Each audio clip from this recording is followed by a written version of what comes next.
yang terhormat LMK RW 011 dan teman-teman BPS dan BPK serta KPPS wilayah RW 011 yang saya hormati. Pertama-tama marilah kita panjatkan puji syukur kehadirat Allah Subhanahu wa taala. Kami BPS dapat hadir di sini dengan untuk memenuhi undangan dari Bapak Ketua RW 011. Dan kami di sini tidak akan panjang lebar, maka pendalaman fintech ini langsung saja kita mulai, yaitu yang akan disampaikan Pak Ucok Selagi dan Mbak Alma, dan dilanjutkan dengan sirekap oleh Pak Albi. Kepada Baik, terima kasih Pak Budin. Assalamualaikum warahmatullahi wabarakatuh. Waalaikumsalam. Selamat malam dan salam sejahtera untuk kita semua yang kami hormati Pak RW dari Kelurahan KPS Baru, Alma dan Pak Budin, para RT di lingkungan RW 014, RW 11 dari RT 014, serta tak lupa adalah teman-teman KPPS. Ini adalah yang ke-5 harusnya, tetapi ke-4 karena kemarin di RW 01 ditunda karena kita ada acara juga dengan Bawaslu tingkat kota besok. Yang penting intinya adalah pertama, jaga kekompakan tim. Ya, jangan saling mengandalkan satu sama lain. Semua punya beban dan tugas yang sama. Jangan karena utang-utang dari orang tua nggak ngebantu. Ini besok ketua tugasnya udah tahu ya. Dia nanti hanya jenis kelamin, yang perempuan mana yang laki mana. Biar nanti jangan tertukar, karena satu pun tertukar nanti kita akan mencari lagi. Kita udah mempercepat, ya. Terus juga nanti ditandai di absensi nomor 4 sama surat suara yang digunakan. Jangan beda. Nah ini terkadang kita terkritik satu surat suara, tapi insya Allah besok kan karena satu kotak dan satu surat suara yang selalu tidak. Kalau kemarin kan banyak, ada 4 kotak, 6. Saya nanti pengen hal ini juga saya nanti didistribusikan kepada KPPS supaya bisa dicicil. Nah setelah itu nanti Bapak Ibu checklist, kalau nggak lusa, kalau nggak hari Minggu kita checklist logistik. Nanti saya mohon 2 orang juga, ini mohon harus hati-hati karena jangan sampai kecolongan.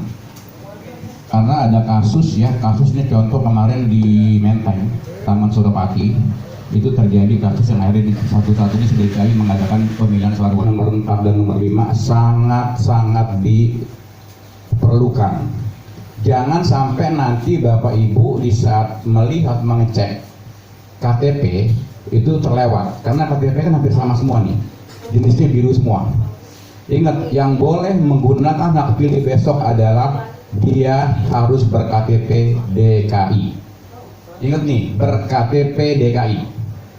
Di luar DKI nggak boleh. Itu udah harga mati. Jangan sekali-sekali Bapak Ibu memasukkan KTP di luar DKI ke TPS, itu bahaya. Nanti akan PSU. Ya, jadi mohon juga nanti diteliti nih KPPS 4 dan nomor 5. KPPS nomor 4 mencontreng, oh bener nih, nanti pas di saat dia datang ke TPS melihat KTP-nya samakan, sama contreng terus tanda tangan. Pada saat kayak kemarin kita simulasi ya, di GOR kan, jadi tanda tangan juga nanti yang bersangkutan harus sama. Jangan lupa harus dicek DPT online juga. Ya, itu yang nomor tugas nomor 4 dan nomor 5. Ingat, di bilik suara tidak boleh orang membawa handphone. Di bilik suara nih, tetapi selama dia masih di TPS boleh kepada apa yang dia coblos. Nah nanti ada laporan nih, dia mengirim pesan kepada orang yang memesan. Jadi itu namanya NPWP, nomor piro, wani piro. Orang mau mengantri yang namanya pencoblosan, tiba-tiba datang pengawas TPS, ini bawa surat tugas ya, dia lapor kepada Bapak Ibu, Pak saya mau mencoblos, utamakan dia, kalau enggak kita kena, karena dia bertugas. Setelah dia mencoblos, dia balik lagi asalnya, tapi masih dalam lingkungan kebanyakan satu RW, ya di lain luar RW kebanyakan. Utamakan dia. Karena kemarin saya rapat dengan Bawaslu, itu yang dipesankan. Kalau kita penuhin dia minta DPTB, kita nggak kasih. Tapi kalau diizin sebentar kita kasih. Jadi kita kemarin hampir ditekan oleh Bawaslu, tapi kita punya aturan hukum undang-undang yang kuat.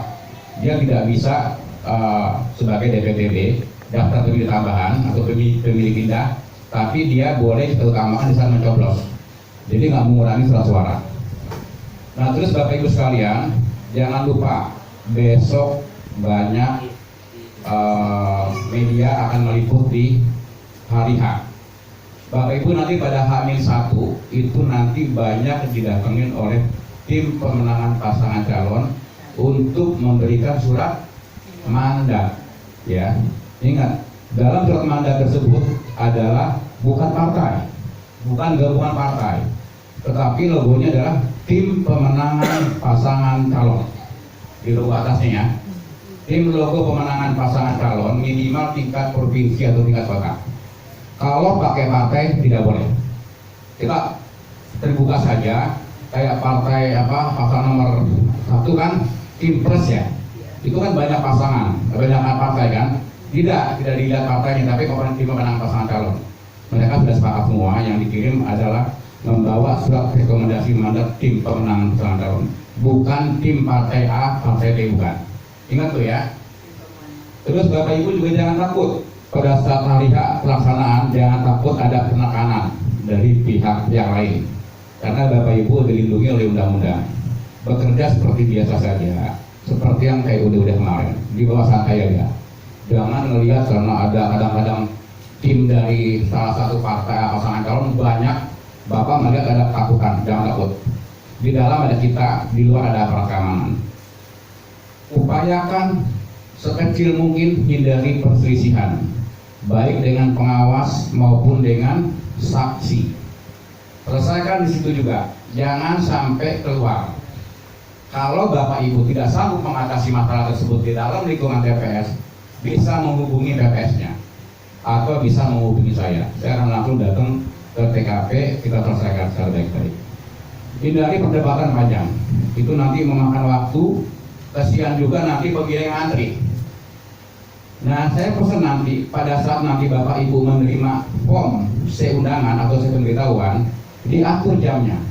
Karena evaluasi kemarin di simulasi, baik di GOR, saya mengikuti juga di Tanah Abang sama di Gambir, itu ada kendala di saat penumpukan pemilih. Kan begitu banyak nih, ada 500 sampai 600. Itu rata-rata mulai lawannya itu sekitar jam 10 ke atas. Jam 10 sampai jam 10. Nah, itu yang perlu diperhatikan ya.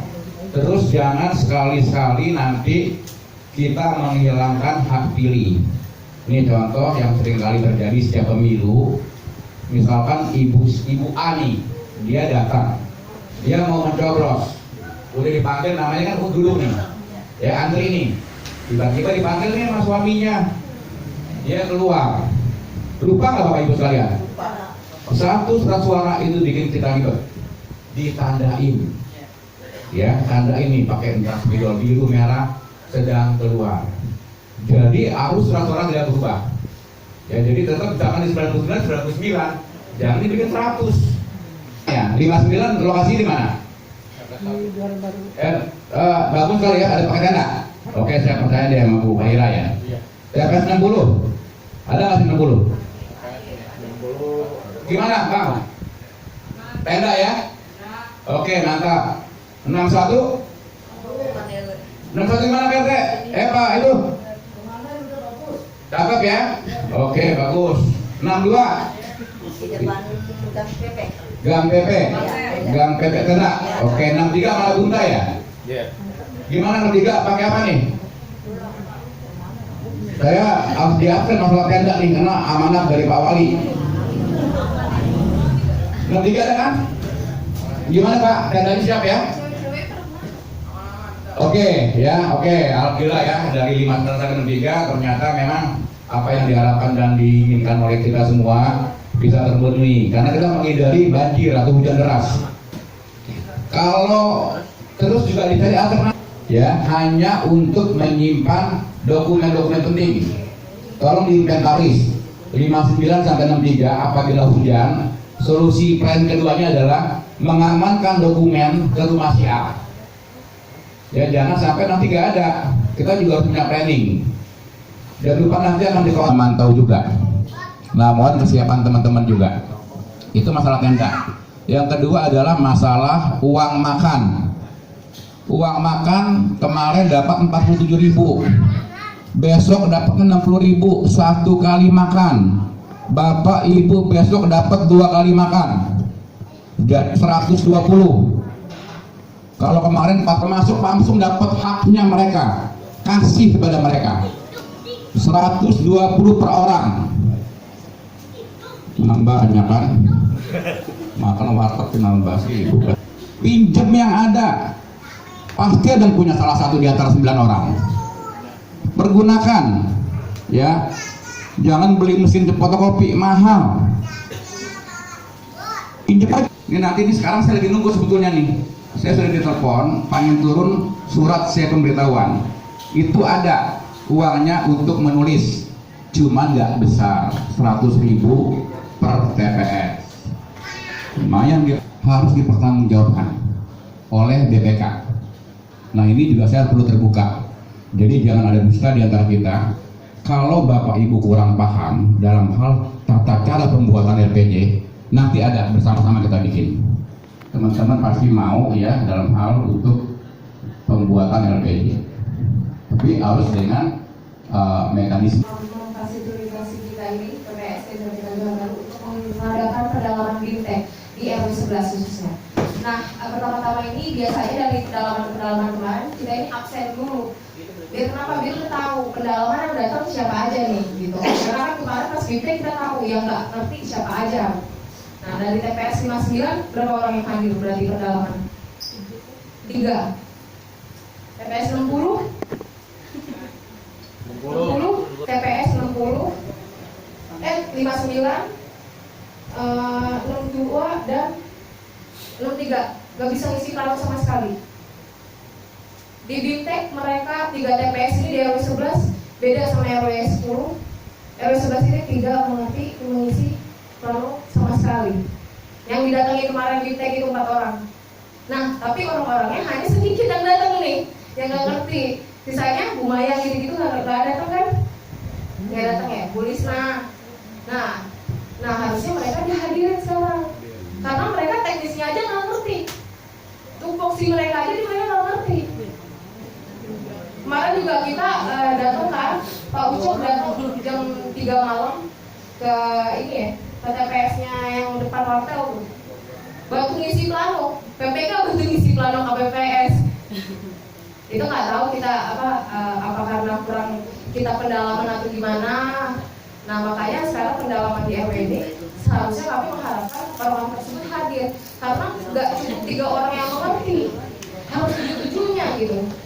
Karena ini kan kebetulan saya juga warga RW 11, jadi saya memperhatikan betul setiap orang-orang KPPS-nya.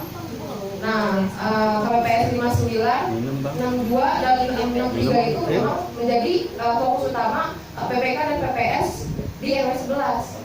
Apalagi saat BIMTEK gitu. Jadi Pak RW mohon perhatian TPS 59, 62 dan 63 mohon dibina lagi nanti mungkin apa belajar ke 61 sama 60 boleh gak apa-apa, kan sharing. Nah, ada yang senior gak apa-apa ajarin gitu karena KPPS baru kita nggak menutup kemungkinan orang-orang baru masuk kan, tapi bukan berarti mereka ini ketakutan gitu. Kemarin saat BIMTEK saya melihatnya mereka ini ketakutan, nggak ada niat belajar gitu untuk orang-orang yang baru-baru ini di RW 11. Nah harusnya jangan seperti itu, sharing gitu kan, malah kelihatannya orang-orang tersebut takut datang lagi kan, harus ditanya-tanya juga, padahal kita nanya itu cuma mau tes kemampuan sejauh mana Bapak Ibu itu mengerti tentang teknis pemungutan suara. Nah, yang pertama-tama ini yang paling krusial, sebenarnya simple, tapi ini krusial banget nih, yaitu 3 kategori pemilih Bapak Ibu. Yang pertama itu adalah kategori pemilih DPT atau DPT, daftar pemilih tetap. Kenapa dikatakan tetap? Karena ini merupakan hasil dari coklit Pantawri yang telah dilakukan kemarin oleh Pantawri kita. Nah, diplenokan beberapa kali di pleno juga Pak RW sering diundang ya, hingga menghasilkan yang namanya DPT. Nah, di DPT ini kita nggak usah sulit-sulit. kita ada listnya Bapak Ibu.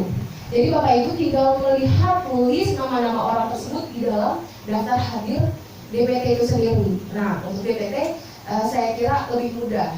Selanjutnya adalah DPTB atau daftar pemilih tambahan. Kenapa itu dikatakan tambahan? Karena mereka melakukan layanan pindah memilih. Nah, yang dimana mereka adalah warga DKI Jakarta. Jadi kita bukan nih, kita bukan di pilpres lagi, kita udah di yang namanya pilkada. Berarti kita membahas tentang gubernur dan wakil gubernur. Jadi orang-orang tersebut hanya orang-orang berKTP DKI Jakarta. Nah, DPTB di RW 11 hanya satu orang, yaitu di TPS 63, yaitu Pak Rosyam Johar Baru atas nama Bapak Rohim. Jadi kalau ada DPTB selain itu, berarti Bapak Ibu salah dalam pelayanan. Karena kemarin pleno pilpres DPTB 1 TPS harusnya 3, tiba-tiba ada 15. Padahal ada listnya DPTB itu. Jadi list DPTB 3 orang, tiba-tiba di pleno ini 15. Sisanya dari mana? DPTB Johar Baru. Itu ada di RWS. Nah, beberapa kan TPS yang kita panggil ke kecamatan kemarin kan, ternyata kita luruskan mereka